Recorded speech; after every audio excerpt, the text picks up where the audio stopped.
of theft, it is the very basis of our monetary system.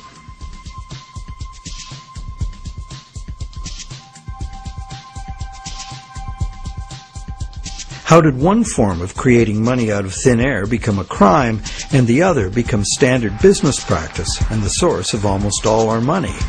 For this is what has happened. To understand how, we need to look at the history of the laws governing commerce. But before that, we need to understand the logic of the loan process itself.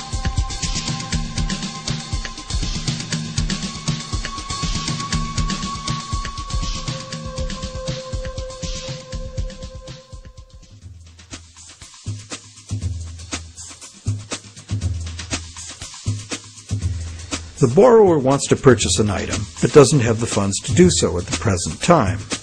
However, the borrower does have confidence in having sufficient funds over time to pay both the original price of the item and the interest on a loan. So he goes to a bank to arrange a loan. The borrower is capable of making a credible promise of money in the future, but otherwise at this moment he comes with empty pockets. That's why he needs the loan.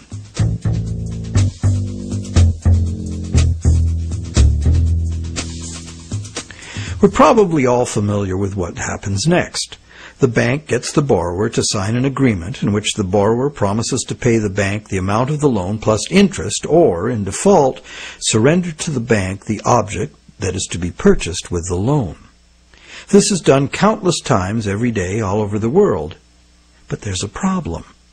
How can the borrower pledge as collateral something that the borrower does not yet own? If I wanted to borrow $10,000 from you to go on a luxury cruise to Europe, would you accept my neighbor's car as collateral?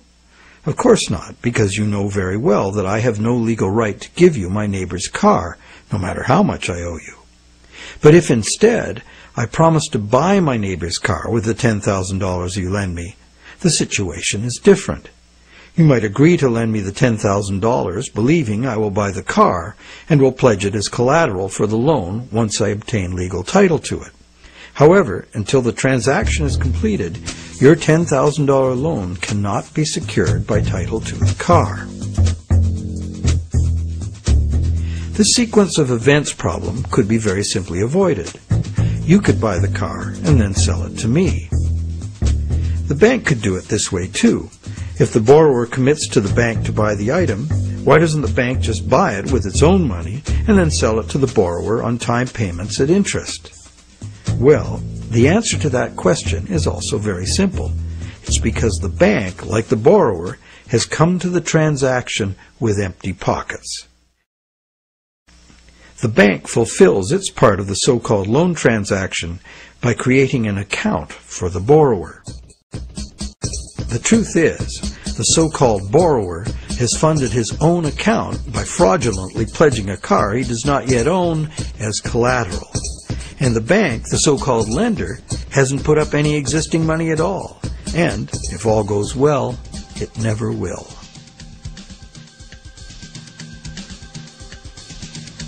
The borrower believes the new numbers in his account now represent his money in the bank. He, like the rest of us, doesn't understand the difference between existing money and a promise of money. If you can spend it, what does it matter? So now the question is, will the seller of the item accept the bank's promise to pay? While some people may hold out for cash, most will say yes to a check or an electronic funds transfer from the buyer's bank. Why?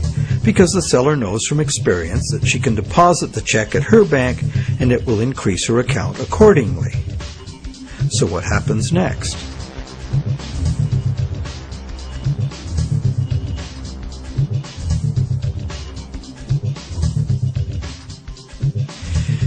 Well, obviously the buyer's bank now owes the seller's bank the amount of the loan.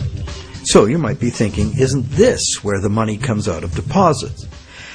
The bank's promise to pay the borrower has just been transformed by the transaction into a promise to pay the seller's bank instead.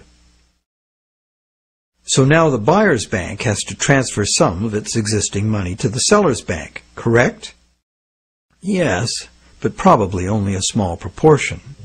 And over the long term, as long as the bank gets its fair share of deposits, the net amount of existing money the bank needs to cover its loans can theoretically be zero. How? Well, imagine first that the seller has her account at the same bank as the buyer. She deposits the buyer's check into her account. All the bank has to do to complete the transaction is reduce the buyer's account by the same amount it increases the seller's account. As both accounts are just promises, no existing money is involved in doing this. What is the end result? The bank has created bank credit for the borrower to the sum of $10,000. The borrower has bought the car that existed in the world of real things, and the seller now has that bank credit of $10,000. Thus, a brand new claim upon $10,000 worth of real goods of value was accomplished with absolutely $0 of the bank's or anybody else's money. On top of that, the bank gets to have all this so-called money paid back by the borrower's honest toil, plus interest, or the bank gets the car. Magic like this is usually seen on stage. So now let's examine what happens if the seller deposits her check in a different bank. Won't that require a transfer of existing bank funds from the buyer's bank to the seller's bank? Perhaps, but it will almost certainly never be anywhere near the whole amount because, in effect, the banking system functions as one bank. To illustrate, let's add another transaction to this scenario. That same day, the seller's bank made a similar loan to a little old lady who bought a mega home theater system. The electronics store deposited her check at their bank. The electronics store's bank made a similar loan that was deposited at the original borrower's bank. And when all the various balances were settled, the banks didn't owe each other anything. And even if there were differences, they would have been just a small portion of the total credit created. So, at this point we can say that although banks don't actually lend out their depositors' money, as most of us imagine, they still need deposits to make loans. This is because banks need incoming credit from other banks to offset their own credit being deposited at those banks. As long as banks keep their outgoing credit balanced with incoming credit, they are free to make new loans and thereby keep creating brand new credit money. None of it will ever have to come out of the bank's pockets. The bank is free to invest its own funds in corporate and government bonds and whatever other instruments their charter allows. If one draws a diagram of it all, it looks like this. The interest governments and corporations pay the banks on their bonds is paid by us.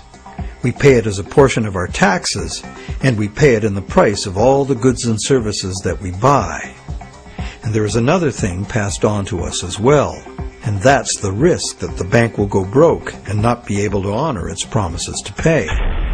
Now you may wonder, how can a bank go broke if it doesn't put any money up in the first place? What have they got to lose? The answer to that question is that banks differ from counterfeiters in that the banks are legally allowed to create new money, but only by certain rules of accounting. Banks can only create money by entering a borrower's payments and collateral as an asset on the positive side of the ledger, balanced on the negative side by the loan, or what the banks call the deposit liability created by the bank.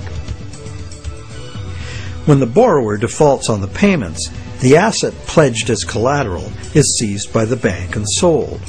In a declining market, when repossession is most common, the new lower value of the asset doesn't cover the bank's liabilities, which were based on the previous higher value.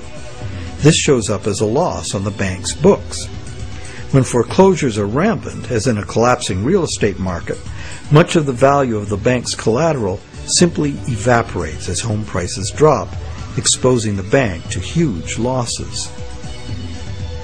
In truth, it's all just numbers, created out of thin air.